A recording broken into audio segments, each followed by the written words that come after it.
सहनौ पुनक्तु सह वीर्यं करवावहै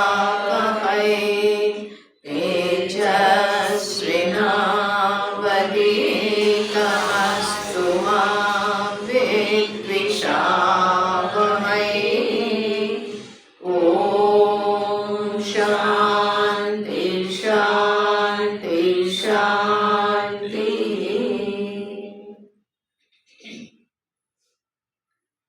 पहला श्लोकનો પાઠ કરીએ। श्री भगवानुवाच इमं विवस्वते योगम् प्रोक्तवानहमव्ययम् विवस्वान्मनवे प्राह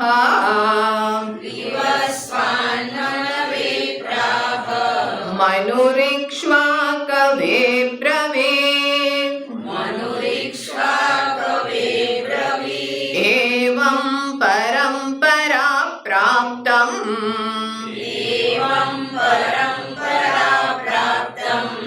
इमं राजर्षयो विदुः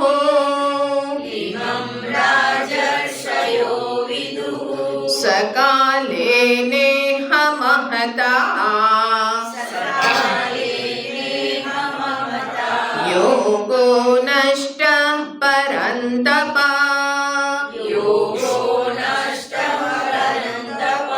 स एवायं मया तेद्य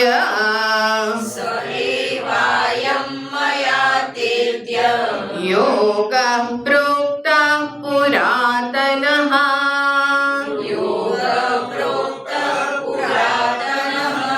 भक्तोऽसि मे सखा चेति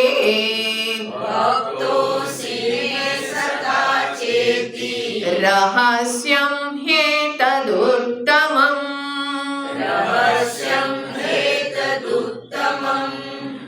તો અહીંયા ભગવાન આ યોગની સ્તુતિ કરે છે। ગઈકાલે આપણે જોયું હતું કે ધર્મથી યાત્રા પ્રારંભ થાય છે અને વચ્ચે એક પડાવ છે જેને કીધું યોગ। અને એ યોગ માટે ભગવાને અહીંયા આગળ કર્મયોગની સાધના બતાવી કે કર્મયોગનો આશ્રય લે। અને કર્મયોગ શું છે? તો કે યજ્ઞ ભાવથી યુક્ત થઈને કર્મ કરવો। બધા જ કર્મ, કોઈ પણ કર્મ હોય, યજ્ઞ આપણે અલગથી એક તો યજ્ઞ વેદીનું નિર્માણ કરીને કરતા હોય છે, એ એક વસ્તુ છે। પણ અહીંયા આગળ યજ્ઞ ભાવ કે જે એની પાછળનું સ્પિરિટ છે એ જ વસ્તુ દરેક કર્મમાં આપણે લાવીએ। અને અહીંયા આગળ જોઈશું તમે કે ચોથા અધ્યાયમાં ભગવાન કેટલા પ્રકારના યજ્ઞ બતાવે છે કે ડેઈલી તમે જે પણ કરો છો એ બધું જ અહીંયા આગળ આ યજ્ઞ ભાવથી યુક્ત થઈ શકે, દરેક વસ્તુ યજ્ઞ બની શકે। આપણે અહીંયા આગળ આ પણ કાર્યક્રમને શું નામ આપીએ છીએ? જ્ઞાન યજ્ઞ। શેની આહુતિ આપો છો? અજ્ઞાનની આહુતિ આપો છો। અને એ સિવાય કોઈ પણ આયોજન હોય તો એમાં આ બધાના સહયોગથી થતા હોય। કોઈ આપણે મહાન કોઝ માટે, કોઈ મહાન હેતુ, મહાન પ્રયોજનથી પ્રેરિત થઈ અને જ્યારે કોઈ કર્મ કરીએ છીએ જેમાં સમષ્ટિની આહુતિ પડે છે, એક વ્યક્તિ દ્વારા સંપન્ન નથી, તો આવી રીતની ભાવનાથી યુક્ત થઈ અને જ્યારે કોઈ કર્મ કરવામાં આવે તો આ આયોજનમાં પણ બધાની જ અહીંયા આગળ આહુતિ અપેક્ષિત છે કે કોઈ અહીંયા આગળ આવે છે, કોઈ આ છે તે કાર્યક્રમ માટે બધી વ્યવસ્થા કરે છે, કોઈ છે તે આવીને ખુરશીઓ જમાવે છે, કોઈ આવીને માઇક સેટ કરે છે, કોઈ આવીને નહીં, આમ તો વન મેન શો છે અત્યારે તો, પણ મારા ખ્યાલથી આ બધાએ આ વસ્તુને કરવી જોઈએ કે ત્યારે યજ્ઞમાં તમારી આહુતિ છે। આવીને પહેલાં છે તે એક વાતાવરણ બનાવે છે, બધાના મનને છે તે અહીંયા આગળ સમાહિત કરવા માટે આ એક ભજન પ્રસ્તુતિ થાય છે, એ પણ યજ્ઞમાં આહુતિ છે। અને ફાઇનલી તમે આવીને સાંભળો છો, શ્રવણ કરો છો ત્યારે જ અહીંયા આગળ વક્તા કંઈક વાતને પ્રસ્તુત કરી શકે. તો અહીંયા આગળ જ્ઞાનથી અગ્નિ તો હું પ્રજ્વલિત કરું, પણ એમાં આહુતિ તો આવવી જોઈએ ને. તો અજ્ઞાનની આહુતિ. તો આ રીતે આ જ્ઞાન યજ્ઞ છે. તો કે કંઈ પણ કર્મ કરો, બસ આ સ્પિરિટ પકડી લો કે યજ્ઞ ભાવથી યુક્ત કરો, કર્મને કર્મયોગ બનાવો. અને ધાર્મિકતા અને કર્મ યોગ આ બેનો ફરક આપણે જોયો હતો કે ધર્મમાં શું છે કે મારું લક્ષ્ય બહારની જ કોઈ વસ્તુની ઉપલબ્ધિ છે, એને જ હું સર્વ માની રહ્યો છે, એના માટે જ જીવું છું, મારું કર્મ એના માટે જ થઈ રહ્યું છે. પણ હું મારા સ્વાર્થના એવો આંધળો નથી થઈ જતો, હું બધાને ધ્યાનમાં રાખું છું અને એક વિશેષ ફેક્ટર ઈશ્વરના અસ્તિત્વને ધ્યાનમાં રાખીને આ રીતે કર્મ કરી રહ્યા છીએ. તો આ રીતે જ્યારે કર્મ થતું હોય તો એ ધર્મમય કર્મ છે. અને ત્યાંથી ગ્રેજ્યુએટ થવાય છે યોગમાં.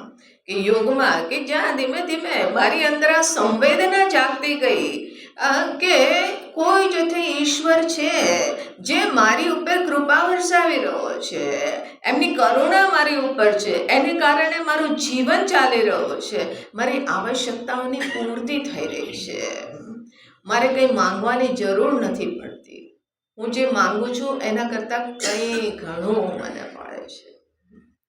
અને દરેક વખતે હું એક પ્રસંગ એ હું જરૂર સંભળાવું છું કે જે રામ સેતુ બન્યો, સમુદ્રની ઉપર સેતુ.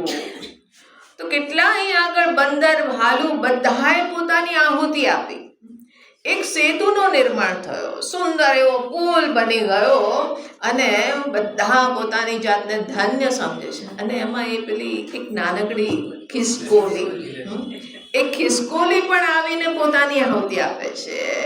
એ જાય છે સમુદ્રમાં અને પોતાના શરીરને ભીનું કરે છે, પછી બહાર આવે છે અને રેતીમાં આળોટ દે છે અને રેતી શરીરનો પર ચોંટે છે, એટલે અંદર જઈને શેક ડાન્સ કરે છે. તો ભગવાનનું પણ હૃદય જીતી લીધું એણે, નાની એવી ખિસકોલી.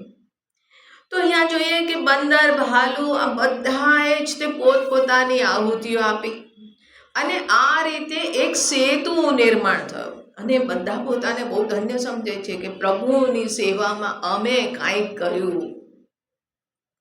અને પછી ભગવાનને નિવેદન કર્યું કે ભગવાન જરા રિબિન કાપો, શ્રી ગણેશ કરો ઇનોગ્રેશન, તમારા ચરણ કમલ સૌથી પહેલા આના ઉપર તમે રાખો.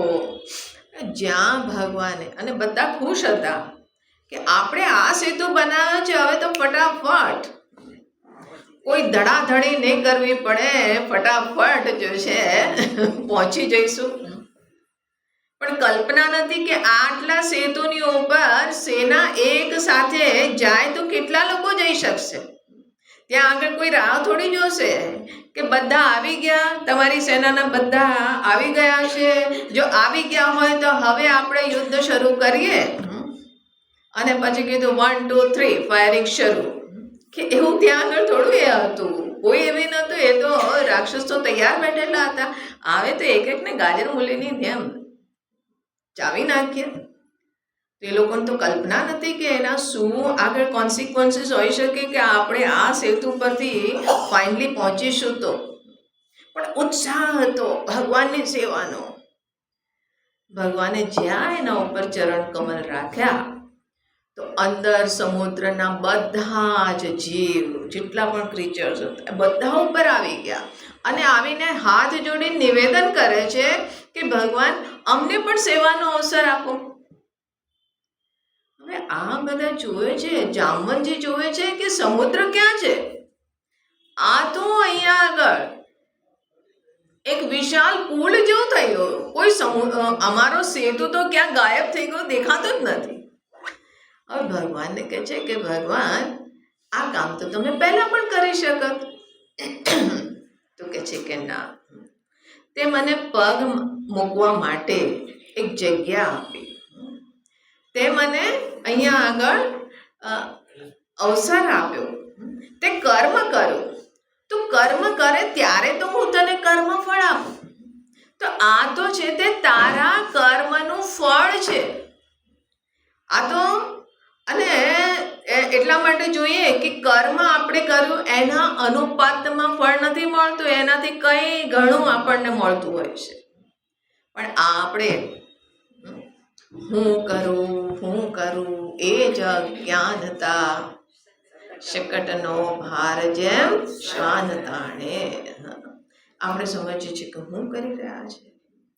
તો આ રીતે જ્યાં આગળ આપણને એમની કરુણા જણાવવા લાગે કે અરે મારા માંગવા કરતાં પણ ઘણું બધું આપે છે, હવે માંગવાની જરૂર નથી, બસ એક કૃતજ્ઞતાની ભાવના, ગ્રેટિટ્યુડની ભાવના, એનાથી પ્રેરિત થઈ અને હું એમની સેવામાં સમર્પિત છું. હનુમાનજીની જેમ રામદૂત અતુલિત બલધામા. આ અતુલિત બલધામા કેમ છે? કારણ કે રામદૂત ક્યાંથી પણ આવે છે, એટલે હું રામદૂત છું. રાવણની સભામાં જાય છે ને, અને ત્યાં આગળ જઈએ રાવણ કહે છે કે અરે વાનર બંધાયેલા છે, રસ્સીથી બંધાયેલા છે, અને જુએ છે કે બાકી દેવતા લોકો સર ઝુકાવીને ત્યાં આગળ ઊભેલા છે, ડરીને બહુ ભયભીત છે. અને ત્યાં હનુમાનજી 56 इंच का सीना तान के खड़े हैं. रावण कहते हैं कि हे बंदर, तुमको डर नहीं लग रहा है क्या? तुम हो कौन और तुम्हारे पीछे किसका बल है? किसकी जो है किसकी बल की वजह से तुमने ये आतंक मचाया है? હનુમાનજી ગયેલા કે ભાઈ આતંક મેં નહીં, તે મચાવ્યો છે પહેલી વસ્તુ. અને બીજી વસ્તુ કે હું કોણ છું, ક્યાંય નામ ના કીધું હનુમાનજીએ. અરે હું તો પવન પુત્ર, કેસરી નંદન. અને મારો બાયોડેટા, પ્રોફાઇલ પ્રસ્તુત કરું. હું તો એ છું કે જેણે નાનપણમાં સૂર્યને ગળી લીધો હતો, અને બધા દેવતાઓએ આવીને નિવેદન કર્યું ત્યારે છે તે, તો હું એ છું એવું કોઈ પરિચય ના આપતો.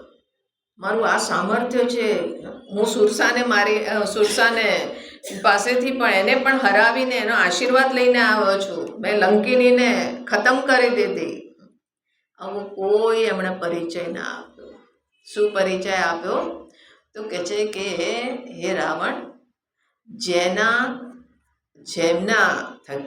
જેમના પલક ઝબકાવવાથી આ સમસ્ત સૃષ્ટિની ઉત્પત્તિ, સ્થિતિ અને પ્રલય થઈ રહ્યો છે, જેમના વશમાં આ પૂરું બ્રહ્માંડ છે, એ જગદીશ્વર કે જે ત્રણેય લોકના સ્વામી છે, અને એમના બલના લવલેશથી તે આ છે તે ત્રણેય લોકને આતંકિત કરી રાખે છે, આતંક મચાવી રાખ્યો છે. એટલે કે એ શ્રી રામનો હું દૂત છું. તો એમના કર્મમાં આ રામદૂત હોવું મતલબ કે મારે કોઈ સ્વાર્થ નથી, હું મારા માટે નથી કરતો, પ્રભુની સેવામાં સમર્પિત છું. એમાં મને આનંદ આવે છે, એમાં મને ખુશી મળે છે. મૈનાક સામે આવે તો કે વાનરની પાસે તો સામર્થ્ય હોય, અહીંયા આગળ છે તે એને સ્ટોરેજ ગ્લેન્ડ હોય, કે એને ચણા આપો ને તો એ છે તે ખાઈ ને અહીંયા આગળ છે તે થોડી વારમાં રસોડી જેવું એ ભરાઈ જાય, અને પછી આરામથી બેસીને ખાય. એમની પાસે સાંભળતો કે થોડું અહીંયા આગળ ફળ, થોડા લેફ્ટ થોડા રાઈટ આમ દબાવી દો, અને ખાઈ પીને પછી ચાલો આરામથી. પણ એ કહે છે કે રામ કાજ કીને બિનો મોહી કહા વિશ્રામ. કેવું અદ્ભુત! તો કે જ્યારે એ છે તે યોગ એને કીધું કે હવે હું આ જગતમાં કામ કરું છું, પણ મારો હવે એજન્ડા બહારના જગતનો કોઈ વિષય નથી, કોઈ સ્વાર્થની પૂર્તિ નથી. અને એ રીતનું જ્યાં આગળ આ મનની સ્થિતિ થઈ ગઈ, હવે હું પ્રભુનો પ્રેમી બનીને જીવું છું. તો કે છે કે આ જે યોગ, એ મેં તને જે કીધો એ યોગ ઇમમ વિવસ્વતે, વિવસ્વતે મતલબ સૂર્ય દેવતાને, આ અવ્યય યોગ. અવ્યય યોગ મતલબ કે અવ્યય તત્વની પ્રાપ્તિ કરવા વાળો યોગ, કે જે અવ્યય તત્વ છે, અવિનાશી છે, જે શાશ્વત છે, એ શાશ્વત જે સત્ય છે એમાં જાગૃતિ માટે જે સાધન બની જાય છે. એટલા માટે કીધું કે યોગ વચ્ચેનો એક પડાવ છે, એક સોપાન છે. જ્યાં સુધી યોગ સિદ્ધ નથી કર્યો ત્યાં સુધી આત્મજ્ઞાનના, બ્રહ્મ જ્ઞાનના કક્ષમાં પ્રવેશ ના થાય. એટલા માટે પહેલા યોગી બનવું પડે. ભગવાન એટલા માટે વારંવાર અર્જુનને કહે છે, તસ્માદ યોગી ભવા અર્જુન. અર્જુન તું પહેલા યોગી બન, યોગને સિદ્ધ કર, નિષ્કામ સેવા કરતા શીખ, પ્રેમી બનીને જીવતા શીખ, સ્વાર્થ માટે ના જીવ. આ પ્રક્રિયામાં એક વસ્તુ જે થાય છે એ દ્રષ્ટિ પ્રાપ્ત થાય છે કે આ જગતની અસારતા જણાય છે. યોગીની અંદર આ બધાની અનિત્યતાનું એક રિયલાઇઝેશન છે. હવે પ્રેમી બનીને જીવવા લાગ્યો તો કે આ વસ્તુ તો બધી આવવા જવા વાળી છે, મારે જ્યારે જે જોઈએ ત્યારે એ વસ્તુ મને મળી જશે, મારે કોઈ ચિંતા કરવાની જરૂર નથી. આ રીતનો યોગ એ અવ્યય યોગ, અવ્યયની સિદ્ધિ કરવા વાળો, અર્થાત પરમાત્માની પ્રાપ્તિ કરાવવા વાળો આ યોગ છે. તો કે છે એ મેં વિવસ્વતે, સૂર્ય દેવતાને કીધેલો, અને એ સૂર્ય દેવતાએ વિવસ્વાન મનવે પ્રાહ, સૂર્ય દેવતાએ મનુ દેવતાને કીધું. મનુએ મનુહો ઇક્ષ્વાકવે અબ્રવીત, મનુએ ઇક્ષ્વાકુ, રાજા ઇક્ષ્વાકુ, જે અહીંયા આગળ સૂર્યવંશી રાજા હતા, રઘુકુલના એ પૂર્વ જે વંશજ હતા, તો એમને મેં કીધું.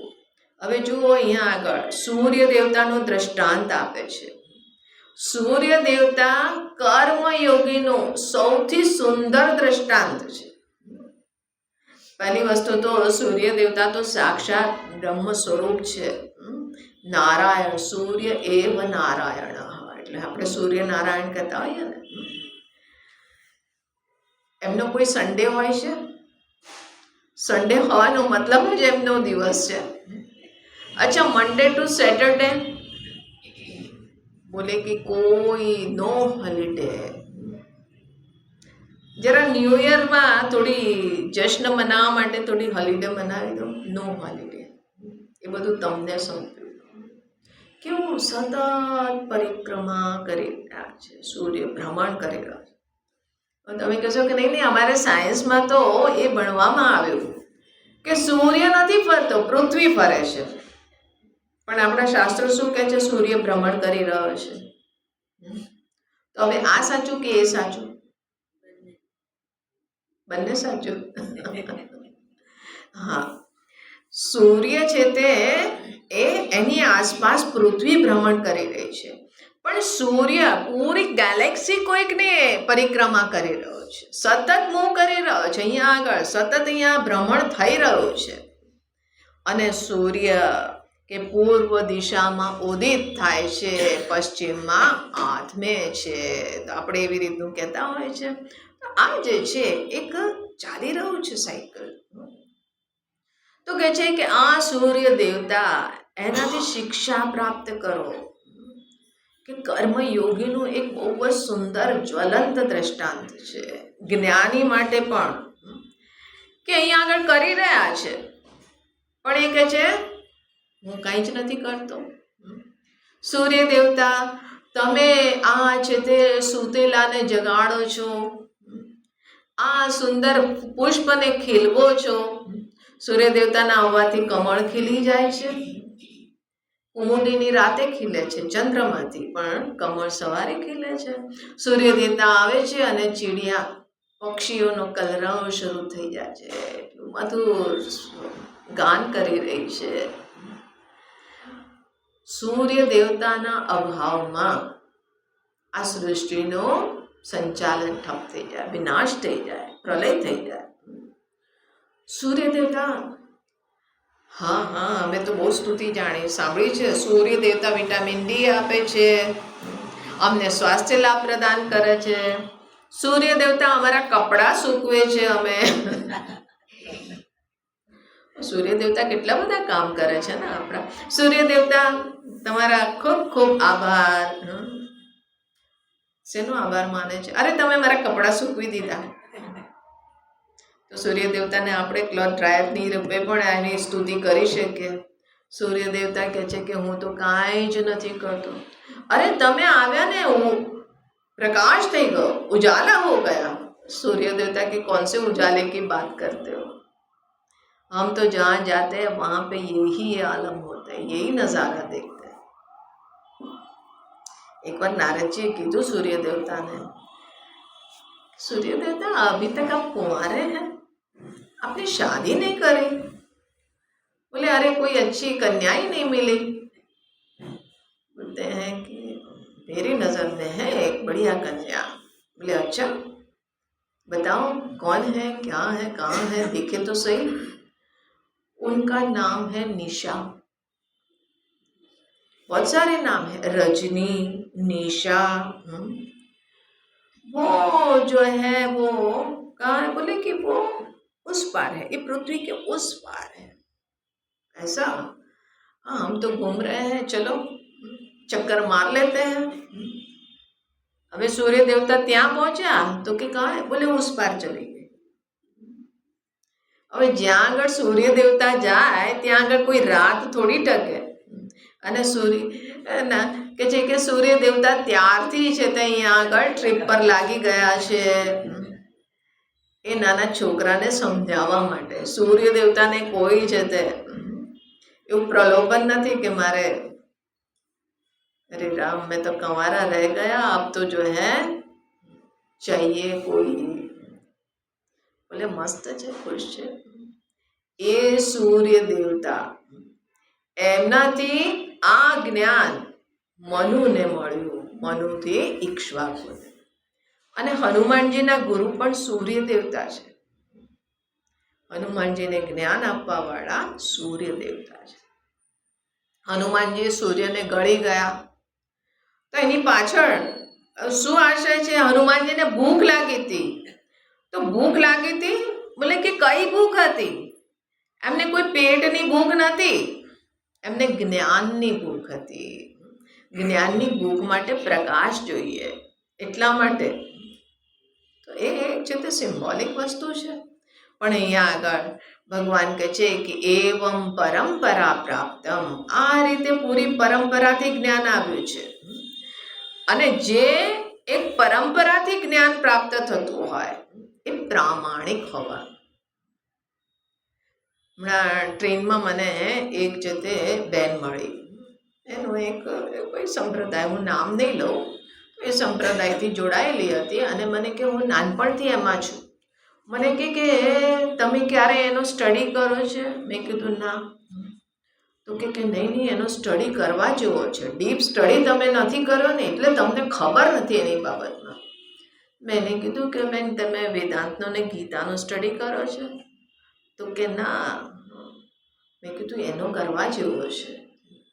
ના પણ તમે એકવાર આનો તો સ્ટડી કરો, આની તો ગહેરાઈમાં જાઓ.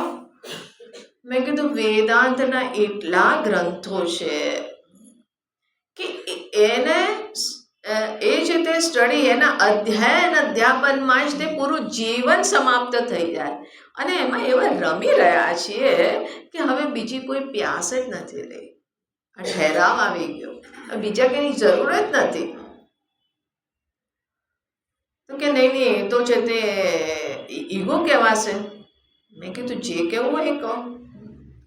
પણ જે પરંપરા કોઈ વ્યક્તિથી પ્રારંભ થાય, અહીંયા આગળ કહે છે કે સંપ્રદાય, આ આપણે સંપ્રદાય કહેવાય છે. આ વ્યક્તિથી પ્રારંભ નથી. ક્યાંથી? સદાશિવ સમારંભમ, આદિ જે તત્વ પરમાત્મા ત્યાંથી, અથવા તો નારાયણમ પદ્મભવમ વશિષ્ઠમ, એ પૂરી એક જ્ઞાનની પરંપરા બતાવી, ગુરુ શિષ્યની પરંપરા. અને ત્યાંથી આ જ્ઞાન અસ્મદાચાર્ય પર્યંતમ, અમારા આચાર્ય પર્યંત ત્યાં સુધી આ જ્ઞાન અહીં આગળ પ્રાપ્ત થયું છે. વંદે ગુરુ પરંપરા. તો આ પરંપરાથી જ્ઞાન, ગુરુએ શિષ્યને, શિષ્ય એમના શિષ્યને, આ રીતે પૂરી એક પરંપરા. એટલા માટે કોઈ પણ ગ્રંથમાં આપ તમે ઉપનિષદ જુઓ, આ ઉપનિષદની રચના કયા ઋષિએ કરી છે? એટલે કે એમણે સિગ્નેચર કરવાનું ભૂલી ગયા. ગ્રંથની રચના થઈ ગઈ, એ મંત્રની અભિવ્યક્તિ થઈ, એમણે પણ એમાં સિગ્નેચર કરવાનું ભૂલી ગયા. એટલે કે અરે આ તો કરવું જોઈએ ને, અમારી પાસે તો કોપી આવે, અંદર લખવાનું, પછી પહેલા તો મેં નામ લખીએ પોતાનું. બોલે ભૂલી ગયા, હવે શું કરીએ? કારણ કે નામની અમારી વ્યક્તિત્વની પ્રધાનતા જ નથી. આ તો ગુરુના આશીર્વાદ, એમની કૃપાથી પ્રાપ્ત. એવં પરંપરા પ્રાપ્તમ ઇમમ રાજર્ષયો વિદુહુ. આ રાજર્ષિ લોકો, આ ઇક્ષ્વાકુ ને આ બધા જે રાજા પણ હતા અને ઋષિ અર્થાત કે જ્ઞાનથી યુક્ત હતા. તો એ આ વસ્તુને જાણતા હતા. પણ સકાલેન ઇહ મહતા યોગો નષ્ટ પરંતપ. મહતા કાલેન, ધીમે ધીમે કાલ વ્યતીત થતો ગયો, સમયના પ્રવાહમાં યોગો નષ્ટ, અર્થાત કે લોકોની અંદર આ યોગથી યુક્ત થઈને જીવવાની આ જે એક ભાવના હતી એ છે તે લુપ્ત થતી ગઈ.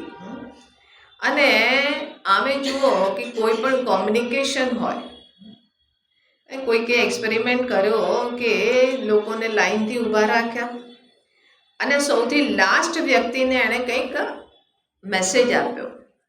એ કીધું કે હવે તું તારી આગળવાળાને કે, એણે આગળવાળાને કીધું, પછી એને આગળ એમ કરતાં કરતાં 10 લોકો પછી 11મા સુધી પહોંચ્યો.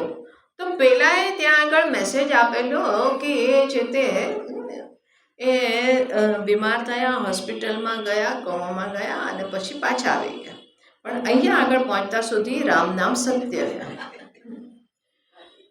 તો એને કીધું કે ભાઈ એ ત્યાંથી ચાલ્યા, એ તો એ બીમાર હતા અને પછી ઠીક થઈ ગયા, કોમામાંથી પાછા આવી ગયા અને અહીંયા આગળ. તો કે હા, આટલો ટાઈમ પસાર થયો ને, તો હવે સમય વ્યતીત થયો, તો એ ત્યાં સુધીમાં એમનો કાળ આવી ગયો અને રામ નામ સત્ય થઈ ગયું.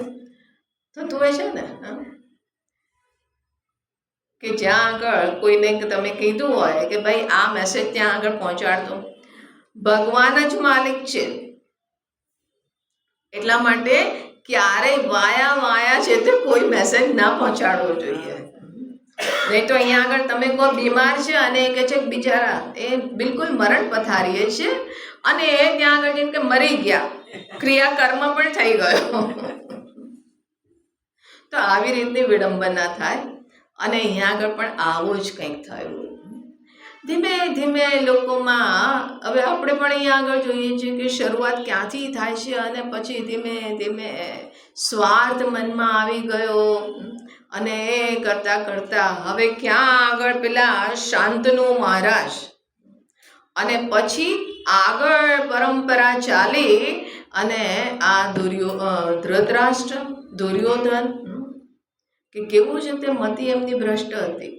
ધીમે ધીમે આ વસ્તુ લુપ્ત થવા લાગી. એ જ યોગને સ એવ અયમ મયા તે અદ્ય મતલબ કે અહીંયા આગળ હમણાં તને જે કીધું મયા મેં યોગ પ્રોક્ત પુરાતન, એ પુરાતન યોગને મેં તને કીધું. એટલે કે ભગવાન આ મારા ઉપર કેમ આટલી કૃપા કરી? આટલા બધા લોકો ઉભેલા છે પણ તમે મને કેમ ચૂઝ કર્યો? ભગવાન કહે છે અર્જુન એવું કંઈ ના પૂછું, એ તો વિનમ્ર શિષ્ય છે, શરણાગતિથી યુક્ત છે. પણ આપણને એમ થાય ને કે ભગવાન પક્ષપાત, કે બાકી કોઈને ના કીધું, અર્જુનને કીધું, એમનો ખાસ મિત્ર હતો એટલે. તો કે મિત્ર હોવું પર્યાપ્ત નથી. સુદામા પણ એમના મિત્ર હતા. પણ ભક્તોસી મે સખા ચ ઇતિ રહસ્યમ હેતદુત્તમમ. આ અર્જુન ઉત્તમ રહસ્ય, આ સિક્રેટ એ છે કે તું મારો ભક્ત પણ છે અને સખા મિત્ર પણ છે. હવે જો ભક્ત પણ હોવું, જ્યાં આગળ કોઈ ભક્ત હોય, ભગવાન અને ભક્તનો સંબંધ હોય તો એક આદરનો સંબંધ છે, એક ગ્રેટિટ્યુડની ભાવના છે, એક પ્રેમ છે, એક નિષ્ઠા છે, આ બધું જ છે, સમર્પણ છે. પણ ત્યાં આગળ એક થોડી દૂરી રહેશે. ભક્ત ભગવાનની સામે જાય તો સંકોચી થઈ જાય છે. જેમ કે ભરતજી ભગવાનના બહુ મહાન ભક્ત હતા, અને ભરતજી ના હોત તો પછી રામાયણ આગળ વધત જ નહીં. કે આટલું સુંદર એમની ભક્તિ છે. અહીંયા આગળ સુધી વશિષ્ઠજીએ કીધું કે ભરત તુમ જો ભી કરોગે वो ही धर्म कहाएगा.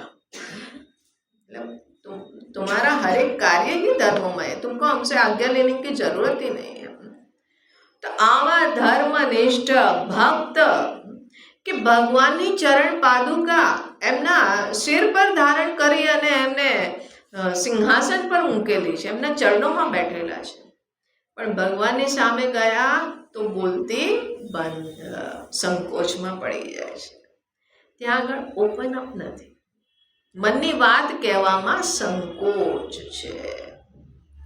અને એટલે જ્યાં આગળ થોડો સંકોચ આવી જાય ત્યાં આગળ જ્ઞાનની ચર્ચા સંભવ નથી થતી. કેમ? કારણ કે હવે જ્યાં આગળ ભગવાને કીધું કે હા આ વસ્તુ કે આ છે તે જ્ઞાન, હવે જ્ઞાન આપ્યું તો મનમાં કોઈ સંશય નહીં. ભગવાને કીધું છે ને એટલે પથ્થર પર લકીર, બસ એને માની લેવાનું. પણ જ્ઞાનમાં માનવાની વસ્તુ નથી હોતી. જ્ઞાનમાં વિચાર, એ વિચાર કરી અને પોતાની અંદર સંશય, ધારણા, આ બધાને દૂર કરી અને આ જે જ્ઞાન છે, જે પણ અહીંયા આગળ ભક્તને કહેવામાં આવે, એમના ભગવાન એમના ગુરુના પણ ભક્ત છે, એમને જ્ઞાન આપે છે, જે પણ કહેવામાં આવે તો એ છે તે હંમેશા ઇન્વર્ટેડ કોમામાં રહેવાનું. કે ભગવાને કીધું છે કે હું બ્રહ્મ છું, મતલબ કે હજી મારી અનુભૂતિ નહીં, મારું વાક્ય નથી થયું, આ તો ભગવાને કીધું છે એટલે હું છું. પણ અહીંયા આગળ એટલા માટે ભક્ત અને ભગવાનની એક દૂરી સદૈવ બની રહે છે. પણ સાથે સાથે ભક્ત રૂપે સમર્પણ પણ છે, એમના પ્રત્યે પ્રેમ છે, અત્યંત આદર છે, પણ સાથે સાથે સખા, મિત્ર, અર્થાત કે મિત્રવત. મનમાં કોઈ સંશય, મનમાં કોઈ ડાઉટ આવે તો કોઈ છે તે એમાં સંકોચ નથી કરતો. મિત્રને તો કહી દઈએ ને આપણે, મને એની સામે પૂરું ખોલી દઈએ, ભાઈ એ તે કીધું ને આ મને પસંદ આવ્યું, આ પસંદ ના આવ્યું. અહીં આગળ સમર્પણ છે અને એટલા માટે એમ નહીં કે મને પસંદ ના આવ્યું, પણ એ પોતાનો સંશય મન ખોલીને, દિલ ખોલીને સંશય રાખી શકે. અને સંશયનું સમાધાન જ્યાં આગળ થાય, હવે બુદ્ધિમાં કોઈ સંશય નથી બચ્યો. એ છે ને ઉપનિષદમાં મંત્ર આવે છે, કઠોપનિષદમાં, કે યદા પંચાવતિષ્ઠન્તે જ્ઞાનાનિ મનસા સહ બુદ્ધિશ્ચ ન વિચેષ્ટતે તમાહુ પરમામ ગતિમ. એ પરમ ગતિ છે કે હવે બુદ્ધિમાં પણ કોઈ સંશય નહીં, કોઈ ચેષ્ટા નહીં. ભક્તના મનમાં સંશય બની રહી શકે કે ભાઈ હા ભગવાને કીધું છે કે હું બ્રહ્મ છું, પણ હવે એમણે કીધું છે એટલે હું માની લઉં. ને માનવું ને જાણવામાં ફરક છે. જાણ્યું મતલબ કે હવે હું જ બ્રહ્મ થઈ ગયો ને હું છું, આ વસ્તુને મેં જોઈ લીધી. ભગવાન અને ભક્તની દૂરી ખતમ થવા માટે સખાપણું હોવું આવશ્યક છે. તો ભગવાન કહે છે કે ભક્ત પણ છું અને સખા પણ છું, અને એટલા માટે મેં તને આ યોગ કીધો. જ્યાં અર્જુને ભગવાને કીધું કે અર્જુન તું મારો સખા પણ છે, અર્જુને તરત જ તે એનો પરિચય આપી દીધો. માની ના લીધું કે હા હા તમે કીધું એટલે હશે, તમે કીધું કે સૂર્ય દેવતાને કીધું હશે, તમે કીધું એમાં શંકા જ નથી મને. પણ અર્જુને તરત જ પ્રશ્ન કર્યો, ભગવાન 1 મિનિટ, હા તો તમે કીધું કે મેં સૂર્યને કીધું ને ત્યાંથી પરંપરા આવી ગઈ, કે મને આમાં થોડી શંકા છે. શંકા છે મતલબ એવું ને કે તમે ખોટું બોલો છો, તમે કીધું છે તો સાચું જ હશે. એ ભક્તનું લક્ષણ છે કે તમે કીધું છે તો સત્ય વચન છે, પણ હું આ વસ્તુને કેવી રીતે સમજી શકું? કઈ દ્રષ્ટિથી તમે આ કહો છો? કોઈને કોઈ દ્રષ્ટિકોણ છે, એ હું નથી સમજી શકતો. તમારી એ દ્રષ્ટિને મને સમજાવો. તો આગળના શ્લોકમાં અર્જુન કહે છે, અર્જુન ઉવાચ અપરં ભવતો જન્મ પરમ જન્મ વિવસ્વતઃ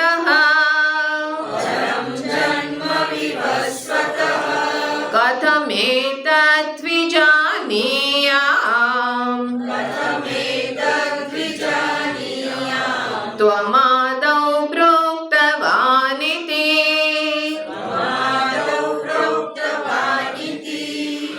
અર્જુન કહે છે કે ભગવાન અપરમ ભવતો જન્મ, જો અહીંયા આગળ ભગવાન છે તે પોતાના ઈશ્વરત્વને રિવીલ કરી રહ્યા છે કે એ અહીંયા આગળ અવતાર છે, અવતાર પુરુષ છે.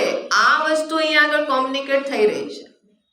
બીજા અધ્યાયમાં ભગવાને કીધું કે આ જે વસ્તુ છે મેં એ વસ્તુને વેદોમાં કીધેલી છે. બે પ્રકારના યોગ મેં વેદમાં કીધેલા, પણ એ વખતે અર્જુનનું મન છે એ થોડું ડિસ્ટર્બ છે, હજી એ ગ્રહણ કરવાની શક્તિ નથી, અને એટલા માટે એ સાંભળવા છતાં પણ એના મનમાં કોઈ પ્રશ્ન ના થયો એ વખતે. પણ હવે અર્જુનમાં એક એલર્ટનેસ આવી છે, અને એટલા માટે હવે બહુ ધ્યાનથી સાંભળે છે. એટલે પ્રશ્ન થયો. પ્રશ્ન ત્યારે જ થાય કે જ્યારે આપણે ધ્યાનથી સાંભળીએ છીએ, પોઝિટિવ માઇન્ડસેટથી યુક્ત છે, તો પ્રશ્ન થાય. તો અર્જુનના મનમાં પ્રશ્ન આવ્યો કે ભગવાન અપરમ ભવતો જન્મ, તમે તો એ જ છો ને કે જે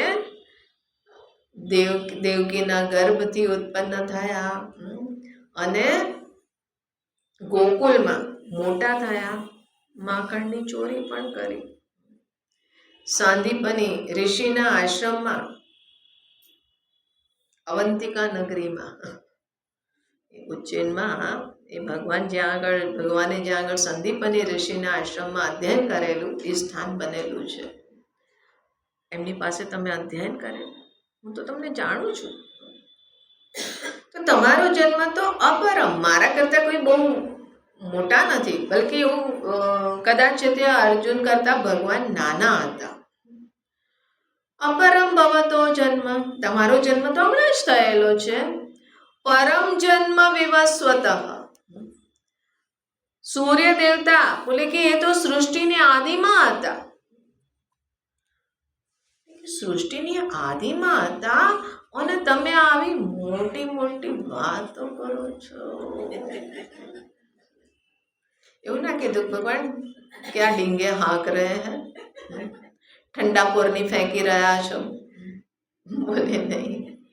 સમજવા માંગુ છું કે પરમ જન્મ વિવસ્વત, એ તો સૂર્ય સૃષ્ટિની આદિમાં હતા અને તમે એમને જ્ઞાન આપ્યું.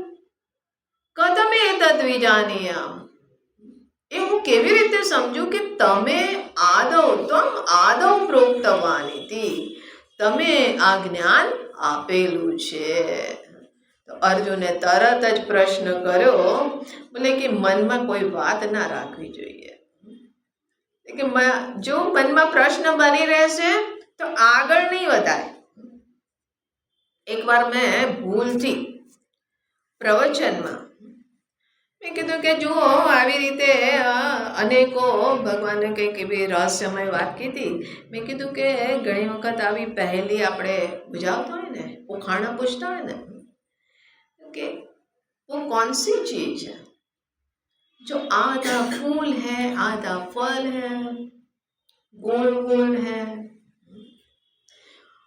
मीठा मीठा है, उसको काट के भी खा सकते हैं और पूरा भी खा सकते हैं. હવે મેં ભૂલથી આ પૂછી લીધું, મતલબ વાત કરી દીધી અને પછી હું આગળ વધી ગઈ.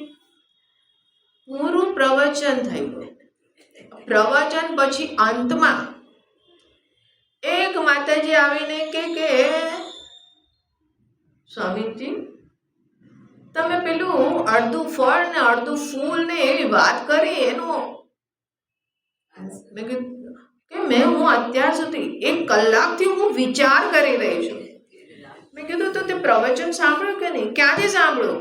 આ મનમાં આ સંશયની બરૈયા ઘૂસી ગઈ કાનમાં, જેમ કે જીવડું ઘૂસી ગયું હોય તો એવી રીતે અંદર હવે એ જ મારા મનમાં ચાલી રહ્યું છે કે શું હશે શું હશે. અને ખાવાની વસ્તુ છે સૌથી મજેદાર વાત. તો એટલા માટે મનમાં સંશય રહે તો તમને આગળ કંઈ સંભળાય નહીં. એ ત્યાં આગળ જ અટકી રહો. સુઈ અટકી ગઈ, હવે આગળ વધતી જ નથી. ભલે પછી તમે ગમે તે કહો, હા ભાઈ બધાને કહી દો શું છે એનું, એ છે તો ગુલાબ જાંબુ છે, એટલે કોઈ અટકતા નહીં તો પાછી સુઈ ત્યાં આગળ જ અટકી જશે. એટલા માટે કહી દેવું પડે, તરત જ એનો જવાબ આપી દેવો પડે. તમને મનમાં સંશય આવે નહીં તો પછી તમે ગમે તે કહો. આપણે તો એવા ને એવા કેવા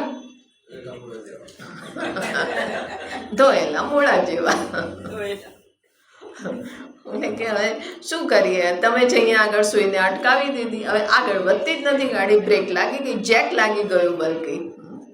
એટલે અર્જુન કે ભાઈ પહેલા સ્પષ્ટતા કરો તો પછી મારી સાંભળવા માટે ઉપલબ્ધતા બની રહેશે. અને આ પ્રશ્નનું બીજ અર્જુનના મનમાં નાખી અને ભગવાન અહીંયા અવતારનો સિદ્ધાંત બતાવે છે. અહીંયા આગળ અવતારનું રહસ્ય આ અધ્યાયમાં છે કે ભગવાને અવતાર, ભગવાનનો અવતાર આજે કહેવાય છે. તો અવતાર છે તો કઈ દ્રષ્ટિએ અવતાર છે, અવતારનો મતલબ શું છે? આપણે બધા જન્માષ્ટમી મનાવતા હોઈએ છીએ અને જન્માષ્ટમી મનાવીએ છીએ શું, બલકી કથાઓમાં તો કૃષ્ણ જન્મ મનાવતા હોય છે. અને કૃષ્ણ જન્મ મનાવશે તો એ છે તે એને કૃષ્ણ બનાવીશું અને પછી માખણ. એક બિચારું નાનું છોકરું, એક ખબર નહીં આ છે તે લોકોને શું થઈ ગયું છે આજે, વિચિત્ર વિચિત્ર મારા માથે મૂક્યું છે અને થોડું માખણ ચટાવશે ને બાકી બધા પોતે ઉજવણી કરશે, નાચવાનું ગાવાનું ને આ બધું. કે શું કર્યું તું ભગવાને? અરે માખણ ચોરી કર્યું, તેમ ત્યાં માખણ બોલાય. પછી આપણે ગાઈએ ને વાલાને મક્ખણ ભાવે. હવે વાલાને માખણ ભાવે ને મિશ્રી ભાવે અને એટલા માટે ચોરી કરે. વાલો મારો ચોરી કરે. તો કે આ વાલો ચોરી કરે છે, વાલો માખણ ખાય છે, વાલો મિશ્રી ખાય છે. અને પછી કે બોલો ગોપાલ કૃષ્ણ ભગવાન કી જય. અરે ચોરી કરે છે ને એ ભગવાન ક્યાંથી થઈ ગયો? ના ના, એ તો એમની લીલા હતી. લીલાનો મતલબ શું છે ભાઈ? તો નાનું છોકરું કરે એ બધી લીલા જ કહેવાય. લીલા એટલે શું?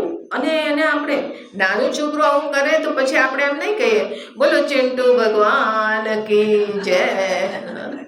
કે ચિંટુએ આજે પડોશીના ઘરમાં જઈ ફ્રીજ ખોલી અને એમાંથી ચોકલેટ ચોરી કરી લીધી. પછી આપણે એમ ના કહીએ કે ચિંટુને ચોકલેટ ભાવે, ચિંટુ પડોશીને ત્યાં ચોરી કરે, બે લાફા મારે, એટલે નીકળ અહીંયા આગળથી, તારી માએ સંસ્કાર નથી આપ્યા. ભગવાન ચોરી કરે છે અને આપણે તો એના ઉત્સવ મનાવીએ છીએ કે વાહ ભાઈ વાહ. એટલે એ ભગવાન છે તો એમની ભગવત્તા છે શેમાં, એ તો સમજવું જોઈએ ને. આપણે એને અવતાર રૂપે શ્રદ્ધાથી સ્વીકાર કરી લીધા કે ભગવાનનો અવતાર છે. અને એટલા માટે જ્યારે રામ જન્મ મનાવીએ છીએ તો ગાઈએ છીએ ભય પ્રકટ કૃપાલ. જન્મ નથી કહેતા, પ્રકટ. પ્રકટ અર્થાત કે અપ્રકટ હતા, અવ્યક્ત હતા અને આ રૂપે અહીંયા વ્યક્ત થયા છે. ભય પ્રકટ કૃપાલા દીન દયાલા, આપણે એ રીતે એમનું પ્રાકટ્ય કહીએ છીએ. ભગવાનનો જન્મ નહીં, ભગવાનનું પ્રાકટ્ય થતું હોય છે, અવતાર. અને અવતાર કોઈ છે તે મનુષ્ય જે આમ જ કે પહેલા અજ્ઞાની હતો ને એને અવતાર નથી કહેતા.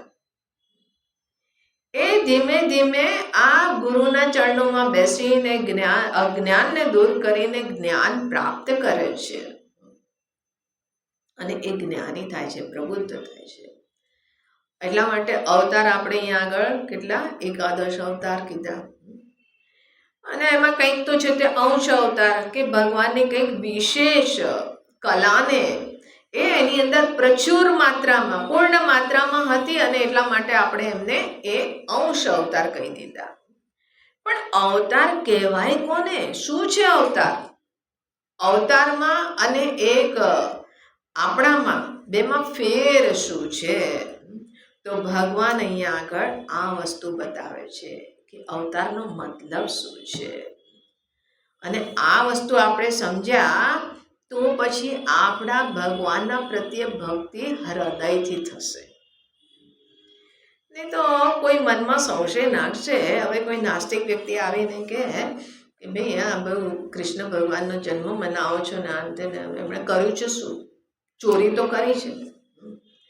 એક સજ્જન તો મને કહે कि देखे हम आपको एक बात बताना चाहते हैं, आप बुरा न माने तो. हमारे गुरु जी गए थे, हमारे सीए हैं उनके वहाँ पे, लेकिन एक बात बताना चाहते हैं, आप बुरा न माने. हमने कहीं से सुना है, वो बता रहे हैं. એમની પાસે જઈએ તો હંમેશા સત્સંગની જ વાતો કરે. બહુ જ તે ગુરુજીના પ્રત્યે શ્રદ્ધા છે ને. बोले हाँ हाँ बताइए. बोले हमने सुना कि आपके भगवान जो है ना, कृष्ण भगवान नरक में है. हाँ नरक में है. बोले हाँ अभी नरक में पड़े हुए हैं. बोले क्यों? बोले कि अरे चोरी करी, अपने मामा को मारा, और ये जो है अर्जुन तो युद्ध करना नहीं चाहता था, भगवान ने उनको जबरदस्ती उकसाया और फिर जो है वो भयंकर महाभारत का युद्ध छे. और तो और कितना जो है गलत काम, झूठ बोल के, झूठ बुलवाया, खुद तो नहीं बोले, झूठ बुलवाया. जो युधिष्ठिर जीवन पर्यंत कभी भी झूठ नहीं बोला, उनके मुंह से झूठ बुलवाया. और झूठ बोल के द्रोणाचार्य जी को मारो. कितने सारे गलत काम किए ना, और खुद तो अपनी प्रतिज्ञा पे टिक नहीं पाए. बोले ऐसे काम करके बोले वो नरक में गए. लेकिन हाँ कुछ काम अच्छे भी किए हैं हमें, और इसलिए कुछ समय नरक में रहेंगे और फिर जो है आगे वो तीर्थंकर बनने वाले हैं. बोलो गोपाल कृष्ण भगवान की जय. अच्छा હવે જુઓ, તમને કોઈ એમ કહે કે આવું છે, તમારી પાસે શું તર્ક છે? નહીં નહીં, એ તો ભગવાન. એટલે કે અરે भगवान रामे रावण ने क्या मारो, बोलते वो जो है सीता जी को किडनैप, अरे पहले के राजा महाराजा तो वो करते ही थे ना, एक से अधिक वो पत्नियां रखते थे, पसंद आया तो उनका तो अधिकार बनता था। बोला वाह भाई धन्य है। और तो और जो पत्नी उनके प्रति इतनी समर्पित थी उनको जंगल में छोड़ दिया, बिचारी प्रेग्नेंट थी। બધાનું સમાધાન છે જો એ અવતારના સિદ્ધાંતને સમજ્યા તો, નહીં તો પછી તમે ત્યાં આગળ બોલતી બંધ, એટલે કે મારી તો બોલતી બંધ થઈ ગઈ, એમને આવું કીધું, આવો ગુગલી ફેંકી મારી તો બોલતી બંધ થઈ ગઈ, તો તમારી બોલતી બંધ થઈ જશે। એટલા માટે બોલતી બંધ નહીં કરીને આપણે ભગવાનની મહિમા બની રહે। આમ તો આ કોઈના કહેવાથી ભગવાનની મહિમા ઓછી વધતી નથી થતી। હવે આટલા તો અરબો લોકો છે કે જે ભગવાનના અસ્તિત્વને પણ સ્વીકાર નથી કરતા, ભગવાનને ની મહિમાને નથી સમજ, એના કરતા એને કારણે શું ભગવાન છે તે નાના થઈ ગયા, એનાથી કોઈ ફેર નથી પડતો। તો અર્જુને જ્યાં આગળ આ પ્રશ્ન કર્યો તો ભગવાન પોતાનો અવતાર રૂપે અહીંયા આગળ રિવીલ કરે છે। તો આગળનો શ્લોક જોઈએ, પાંચમા શ્લોકથી। શ્રી ભગવાનુવાચ અજોપી સન્નવ્યયાત્મા ભૂતાનામીશ્વરોऽપि સन् પ્રકૃતિં સ્વામધિષ્ઠાય સંભવામ્યાત્મમાયયા।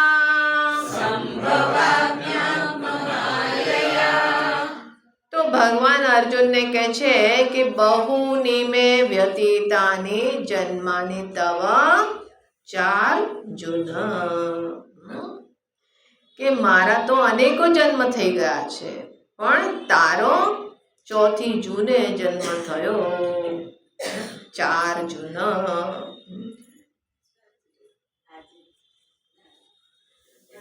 જૂન। અહીંયા લખેલું છે ભાઈ, હું એ વાંચું છું, 4 જૂન। એટલે 4 જૂન જન્માની તવ ચ બહુ નિમે વ્યતીતાને, મારા અનેકો જન્મ થઈ ગયા છે પણ, અને તારા ચ, અને ચ મતલબ અને, તારા પણ અર્જુન, તો એટલે કે મારા પણ અનેકો જન્મ થઈ ગયા અને અર્જુન તારા પણ।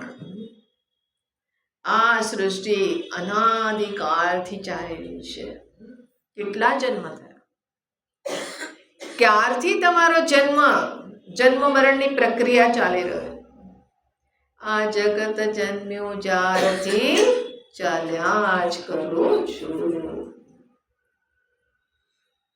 સંસારની પગધારને કોઈ જ ઘર નથી, મારા જ ઘરમાં ક્યાં જવું મુझને ખબર નથી। ભાઈ મને ખબર નથી એટલે ચાલ્યા જ કરું છું। એક છે તે શરીરને ધારણ કરીને છોડ્યું અને હવે તલાશમાં નીકળ્યા છે, ક્યાં જવું છે કે જરા માને જે ઈચ્છા છે એ, ઘરેથી નીકળો છો ને એજન્ડામાં છે કે આ વસ્તુ લેવી છે, હવે એની પ્રોપર દુકાન ના દેખાય ત્યાં સુધી તમે ફર્યા કરશો।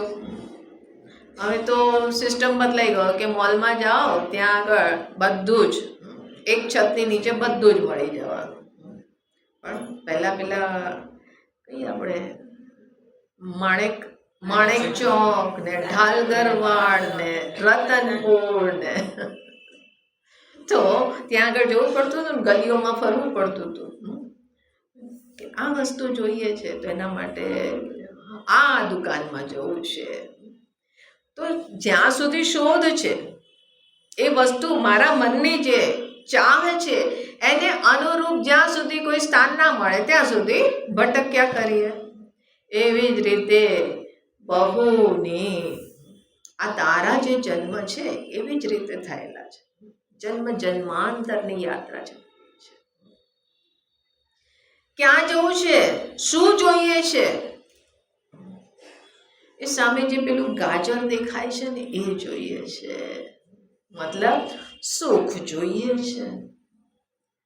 અને સુખ માટે આપણે બહાર નજર તાકીને બેઠેલા છીએ. હવે જો સાંજ પડે પહેલા તો પેલા કાંકરિયાના આસપાસ ત્યાં આગળ પેલા પાઉંભાજી ને પાણીપુરી ને ભેળપુરી ને ભજીયા ને પકોડા સમોસા અને આ બધું દબાવીને ખાધું. અને પછી લાંબી ટોપી કાલી મૂછ. ભાઈ બધું પચાવવું તો પડશે ને. એકવાર પહેલા પી લેવાનું થોડી જરા એપિટાઇઝર. પહેલા એપિટાઇઝર ભૂખ લાગવા માટે અને પછી ડટ કે ખાયા और उसके बाद हजमा हजम. बोले अब जो है खाया उसको हजम करने के लिए. પછી બીજે દિવસે બોલે કે આપણે ગયા હતા પણ એટલું પેટ ભરાઈ ગયું હતું એ વખતે તો આ તો ના ખાધું. શું ના ખાધું? બોલે ભીમસેનનું પાઉંભાજી ભાજી પાઉં. ખબર નહીં હવે શું છે. મારા જમાનામાં તો ભીમસેનનું ભાજી પાઉં છે તે બહુ છે હજી. હા જો બધાને ખબર છે કારણ કે ભાજી પાઉં ખાઈને હજમાં હજમ. કાલી ટોપી લાંબી મૂછ પણ છે કે નથી? હા જો લાંબી ટોપી કાલી મૂછ, કાલી ટોપી લાંબી મૂછ. એટલે ક્યાં સુધી? બોલે આજે ખાધું હજમ અને કાલે ફરીથી નીકળ્યા. ક્યાં નીકળ્યા ખબર નથી.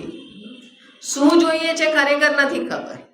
એટલા માટે અને આવી જ રીતે ઘરેથી નીકળીએ છીએ, બજારમાં પહોંચીએ છીએ, પછી કંઈક લીધું, પછી ખાધું પીધું, પછી પાછા પછી બીજે દિવસે નીકળ્યા. આજકાલ તો નીકળવાની પણ જરૂર નથી ને. સવારમાં શોપિંગ શરૂ થઈ જાય. સવારમાં ઊંટને કે સાથી મોબાઈલ, સ્નેપડીલ, એમેઝોન, મીશો, ખબર નહીં શું શું ऑनलाइन शॉपिंग, बिग बास्केट, कुछ भी खाना है, जोमेटो. अरे आज तो ये खाने की इच्छा है, जोमेटो है, स्विगी, जोमेटो, जेप्टो, खबर नहीं है. भगवान જ માલિક છે. તો ચાલ્યા કરે છે ને આ વસ્તુ. एक तो जो थे सज्जन आयन के अरे स्वामी जी बहुत मुश्किल हो गया है अभी. बोले क्या हुआ? बोले कि सवेरे मैं घर से निकलता हूँ तो मेरी वाइफ बोलती है कि जरा 3,000 रुपये देते जाना. बोले क्यों? बोले कि वो फलानी चीज ऑर्डर करी है कैश ऑन डिलीवरी. તો હવે મેં એના એકાઉન્ટમાં છે તે પૈસા ના રાખ્યા કારણ કે એનો હાથ બહુ જ ખુલ્લો છે. तो હવે એણે આ વસ્તુ શરૂ કરી દી. હવે कैश ऑन डिलीवरी COD आने वाला है. तो तुम्हारी पत्नी काफी हाईटेक लागे છે पड़ी. अरे क्या खाक पड़ी हुई है? 7 ચોપડી पास છે. बोले 7 ચોપડી पास છે પણ कैश ऑन डिलीवरी.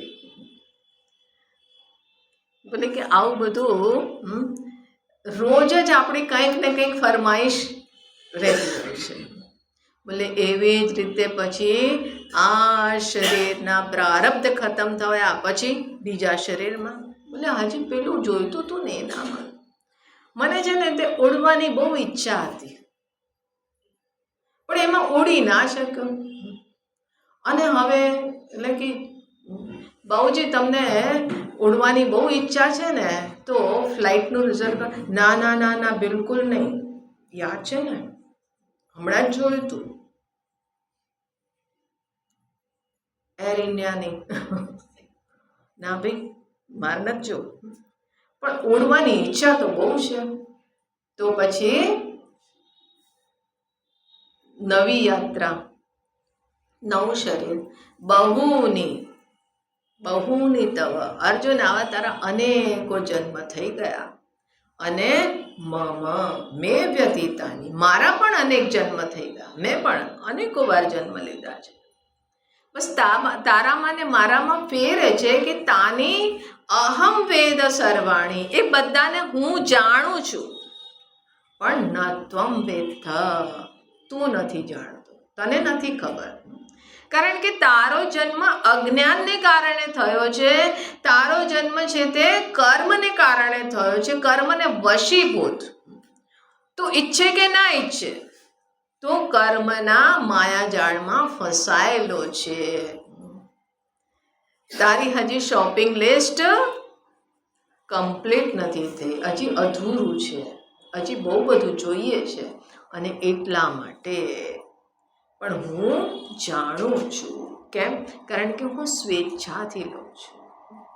તો કે છે કે હું વસ્તુતઃ, હું અને તું, આ જે કંઈ આગળ છે આ બધાનું જ આ રહસ્ય છે. અજોપી સન, બધા જ અજન્મા છે. કોઈ મૂળ રૂપે આપણો જન્મ નથી થયો. આપણે એ તત્વ છે, આપણું સત્ય, આપણું યથાર્થ એ છે કે આપણો કોઈ જન્મ નથી થયો. ભગવાન કહે છે કે અજન્મા હું પણ છે અને તું પણ છે, આ બધા જ. એ ભગવાને બીજા અધ્યાયમાં કીધું કે એવું ક્યારેય એવું નહોતું. નત્વેવાહમ જાતુ નાસમ ન ચ ઇમે જનાધિપાહા ન ચૈવ ન ભવિષ્યામઃ સર્વે વયમતઃ પરમ. આપણે બધા એ પરમ છીએ. કે આ એવું ક્યારેય નહોતું કે આ નહોતા, એવું ક્યારેય નહોતું કે એ નહીં રહે. સર્વે વયમતઃ પરમ, આ પરમ તત્વ બધાની સચ્ચાઈ, યથાર્થ એ છે. પણ એ યથાર્થને નથી જાણતા આપણે. ભગવાન કહે છે કે એ હું જાણું છું, અજન્મ હોવા છતાં પણ અવ્યયાત્મા, અવિકારી. મારું વસ્તુતઃ કોઈ જન્મ મરણ નથી. અને જન્મ મરણ નથી તો પછી એમાં વૃદ્ધિ, ક્ષય, આ બધી પ્રક્રિયા મારામાં નથી થતી. અને ભગવાન શરીર ધીમે ધીમે તમે નાના હતા અને મોટા થયા, એ મારું યથાર્થ નથી, એ મારું સત્ય નથી. આપણે વસ્ત્ર પહેરીએ છીએ, વસ્ત્ર પણ છે તે જીર્ણ થાય છે ને, એ થોડી આપણું સત્ય છે, એ મારું યથાર્થ નથી. મારું જે યથાર્થ છે અવ્યય, મૂળ રૂપે હું અવ્યય સ્વરૂપ છું. ભૂતાનામ ઈશ્વર, આ સમસ્ત ભૂત, ભૂત મતલબ આ પંચ મહાભૂતનું બનેલું જગત, આ જે કંઈ આગળ જણાઈ રહ્યો છે, ભવંતી ઇતિ ભૂતાની, અર્થાત કે જેનો પણ અહીંયા આગળ જે અસ્તિત્વમાં આવે છે, જેનો જન્મ થાય છે, એ બધાને જ ભૂત કીધું. એનો ઈશ્વર, હું એનો ઈશ્વર છું, હું એનો સ્વામી છું. અને એનો સ્વામી છું મતલબ કે આ જે તારું શરીર છે 5 મહાભૂતનું બનેલું છે ને, તો એ પંચ મહાભૂતનો હું સ્વામી છું. અર્થાત કે એને ધારણ કરવું, એને છોડવું, આ મારી સ્વતંત્રતા છે. જે સ્વામી હોય એ સ્વતંત્ર હોય ને, એને કોઈ પરાધીનતા નથી. અને એટલા માટે શિવ મહિમના સ્તોત્રમાં કહે છે ને, વિધેય ક્રીડંત્યો ન ખલુ પરતંત્રા પ્રભુતિય, કે તમે તો આ વિધેય, આ બધી વસ્તુઓની સાથે ક્રીડા કરી રહ્યા છો. બહુ સુંદર શ્લોક છે, બહુ સુંદર પ્રસંગ છે શિવ મહિમનામાં. એ કહે છે કે પેલા ત્રિપુરાસુરને મારવા માટે, કે જે તારકાસુરના 3 પુત્ર ત્રિપુરાસુર, તો એને 3 નગરી એ વિમાનયાનની જેમ એ બનાવી. બ્રહ્માજીએ એની પાસેથી વરદાન લીધું એને. 3 નગરી સતત ભ્રમણ કરતી રહે અને કરોડો કરોડો વર્ષે એક વખત એક લાઈનમાં આવશે. તો એક છે તે તાંબાની, ચાંદીની અને સોનાની, આ 3 નગરી. અને એમાં છે તે આ 3 જે ત્રિપુરાસુર અર્થાત કે 3 અસુર એ 3 નગરીમાં ભ્રમણ કરી રહ્યા છે, ત્યાં આગળ રાજ્ય કર્યું. તો કે એ જ્યારે 3 એક સીધી લાઈનમાં આવી અને એમાં પણ આ 3 અસુર એ સીધી લાઈનમાં હશે ક્ષણાર્ધ માટે, એક આધિ ક્ષણ માટે. સતત ભ્રમણ કરી રહ્યું છે એટલા માટે સ્થિર નહીં રહે. એ વખતે એક નિશાના, એક તીરથી જો એનું ભેદન કરવામાં આવે તો એનો નાશ થશે. હવે આવી રીતનું એને વરદાન મળી ગયું. એ તો આતંક મચાવવા લાગ્યા. તો પછી મહાદેવજીને જઈને કીધું કે પ્રભુ તમે જ રક્ષા કરી શકો, હવે આને મારવું છે. તો કે છે કે મારવું તો છે પણ મારે એના માટે કંઈક સાધન સરંજામ જોઈએ, કંઈક ટૂલ્સ જોઈએ. તો કે શું જોઈએ તમે કહો? કે છે કે એક વિશેષ રથ જોઈએ. અને એ રથ એટલે હા મંગાવી દઈએ. બોલે મંગાવા નહીં, પૃથ્વી મારો રથ બને, બ્રહ્માજી રથના સ્વામી બને અને સૂર્ય ચંદ્ર રથના ચક્ર પૈડા બને. પછી મેરુ જે છે એ ધનુષ અને એમાં બાણ જે છે કોણ? ભગવાન વિષ્ણુ. રથ ચરણ પાણી શરયથી, રથ ચરણ પાણી આપણે ભગવાન વિષ્ણુને કહીએ. તો કે એ છે તે અહીંયા આગળ બાણ બને અને પછી એ તીર હું ચલાવું. બધા સેવામાં ઉપલબ્ધ થઈ ગયા. હવે આવું ક્યારે કોઈ કહી શકે કે જ્યારે એના ઉપર એમનું આધિપત્ય હોય ત્યારે જ એને આદેશ આપી શકે ને કે પૃથ્વી આવી જાઓ, રથ બની જાઓ, હા સૂર્યચંદ્ર ચલો રથના પૈડાની જેમ જોડાઈ જાઓ. વિધેય ક્રીડંત્યો, એ તો ક્રીડા કરી રહ્યા છે. ન ખલુ પરતંત્રા પ્રબુદ્ધ્ય. ભગવાન છે તે અહીંયા આગળ આ પંચ મહાભૂતને આ બધાની ઉપર પરાધીન નથી, કર્મના ચક્રમાં નથી પડેલા. ભૂતાનામ ઈશ્વર, એ તો જગદીશ્વર છે. તો કે છે હું જગદીશ્વર, આ બધાનો સ્વામી હોવા છતાં પણ પ્રકૃતિમ સ્વામ અધિષ્ઠાય સંભવામી આત્મમાયયા, હું પોતાની માયા શક્તિથી આ પ્રકૃતિને ધારણ કરી અને હું સંભવામી અર્થાત કે તારી સામે સમ્યક ભવામી, હું પ્રસ્તુત થઉં છું, હું પ્રકટ થઉં છું. આ અવતારનું રહસ્ય છે. અર્થાત કે ભગવાનનો દેહ શું છે? માયામય, પણ સ્વેચ્છાએ ધારણ કરે, કોઈ પરાધીનતા નથી. ભગવાને પણ કર્મના ચક્કરમાં આવવું પડ્યું ને. ભગવાને એવા કયા કર્મ કર્યા હતા કે એમને જેલમાં જન્મ થયો? ભગવાને એવા કયા કર્મ કર્યા હતા કે એમને પણ જે તે વનવાસ, 14 વર્ષનો વનવાસ, સીતાજીને કિડનેપ કરી ગયો રાવણ. ભગવાને એવા કેવા કર્મ કર્યા હતા? તો કે અરે નારદજીએ શ્રાપ આપી દીધો તો. અચ્છા, નારદજીએ શ્રાપ આપેલો. મહાદેવજી ત્યાં આગળ કહે છે કે ઉમાજી પૂછે છે કે ભાઈ ભગવાનને પણ નારદજીએ શ્રાપ આપ્યો, આ કેવી રીતે? તો પૂરી કથા સંભળાવે છે કે કેવી રીતે શ્રાપ આપ્યો, શું એની પાછળનું એ હતું. અને પછી કહે છે કે એમની ઈચ્છાની વગર આ સંભવ જ નથી. એમણે પોતે જ આવી એક સિચ્યુએશન ક્રિએટ કરી કે જેને કારણે આગળ આ રીતે પરિસ્થિતિ ટર્ન લે. કારણ કે એમના એજન્ડામાં હતું કે મારે છે તે, અને અહીંયા આગળ અવતાર લેવા પાછળ અનેકો રીઝન બતાવે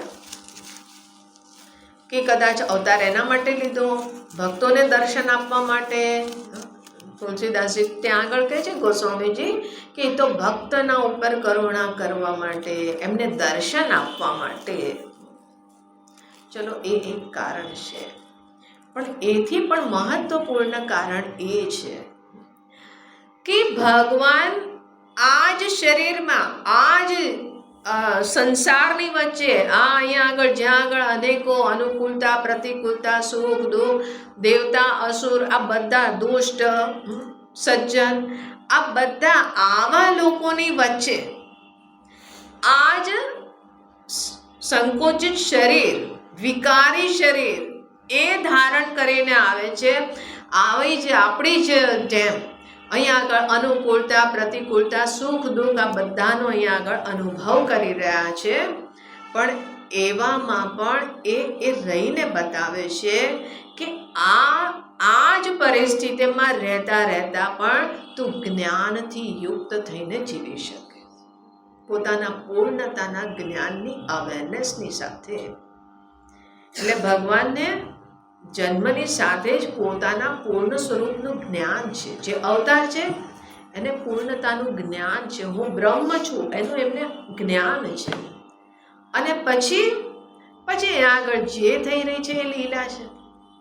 જ્યાં જ્ઞાન છે અને પછી કરે છે તો લીલા છે. જેમ કે તમે ઘરમાં છે તે નાના છોકરા છે અને કે ચલો દાદાજી મારી સાથે કેરમ રમો, દાદી તમે પણ કેરમ રમો. હવે તમે કોરમ પૂરું કરવા માટે તમે એની સાથે રમો છો, એ રમો છો અને એમાં તમે હારી ગયા તો તમે પણ હવે મારી સાથે એક જતે ક્યાં ગયા હતા તો કે સમજી અમારે સાથ કેરમ ખેલી. અમે બોલા ચલો કહેતે. અને ભૂલથી એવી સ્ટ્રક માર્યો કે પેલી લાલ કુકરી હોય ને એ છે મારી થઈ ગઈ. હવે એ છોકરો રડવા લાગ્યો. એ કે તમે મારી રાણી લઈ લીધી. નહીં બેટા, આ તો મારી હતી, મેં જીતી છે એટલે ના તમે લઈ લીધી, હવે મને જોઈએ. હવે એને મારા પાસે છીની લીધી. મેં પછી એની સાથે કીધું જા હું તાર સાથે નહીં રહું, કિટ્ટા હું તાર સાથે નહીં રહું, તું તો ચીટર છે, તું તો ચીટ કરે છે, હું એવી રીતે ના રહું. હવે એની સામે એ રિસાયો, હું એની સામે રિસાઉં છું. મારે તાર સાથે નથી રહું, તો મારી રાણી લઈ લીધી. હવે મને ખબર છે આ રાણીમાં કંઈ સાર નથી. એ રાણી મને મળી જશે તો એની પાછળ રાજા અને રાજ્ય ને એ બધું નથી આવવાનું, મને કંઈ લાભ નથી થવાનો. પણ છતાં પણ એની સાથે નાટક કરી રહ્યા છે.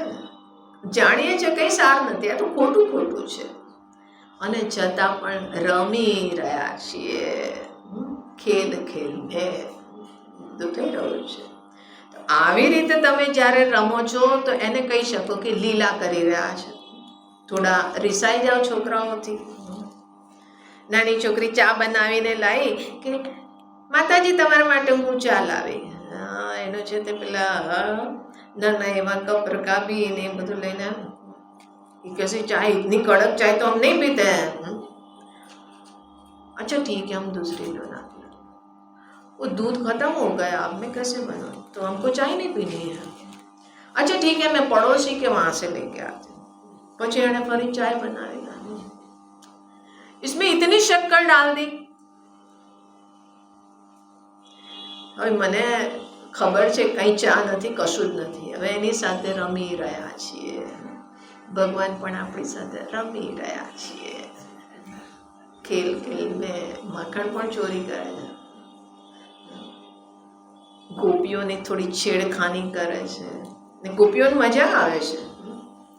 તો કે છે કે પ્રકૃતિ સ્વામ અધિષ્ઠાય, હું આ મારી માયા શક્તિથી પ્રકૃતિને ધારણ કરી, આ પ્રકૃતિના 5 તત્વોથી બનેલું આ શરીર એને ધારણ કરી અને હું પ્રકટ થાઉં છું, અભિવ્યક્ત થાઉં છું.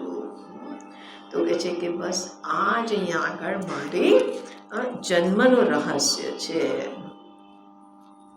કેમ થાવ છો, શું કરવા થાવ છો, ક્યારે થાવ છો? તો ભગવાન આ પ્રસંગ જે છે તો એને અનુરૂપ એનું પ્રયોજન બતાવે છે. તો બહુ જ પ્રસિદ્ધ શ્લોક, આપણે શ્લોક વાંચી જઈએ, અર્થ કાલે જોઈશું. 7મો ને 8મો શ્લોક. યદા યદા હિ ધર્મસ્ય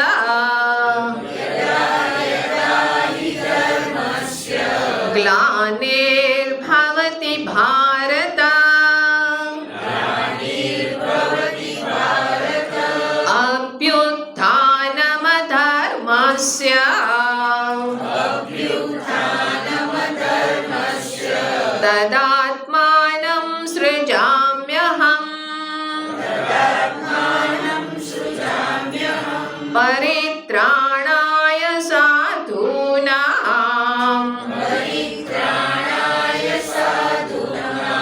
વિનાશાય ચ દુષ્કૃતાં ધર્મ સંસ્થાપનાર્થાય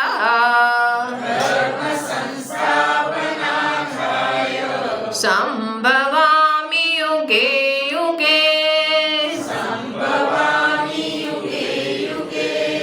તો અહીંયા આગળ જે અવતારનું રહસ્ય બતાવે છે કે કેમ અહીંયા આગળ હું અવતાર લઈને આવું છું, તો એ વસ્તુની ઉપર આપણે આવતીકાલે વિચાર કરીશું.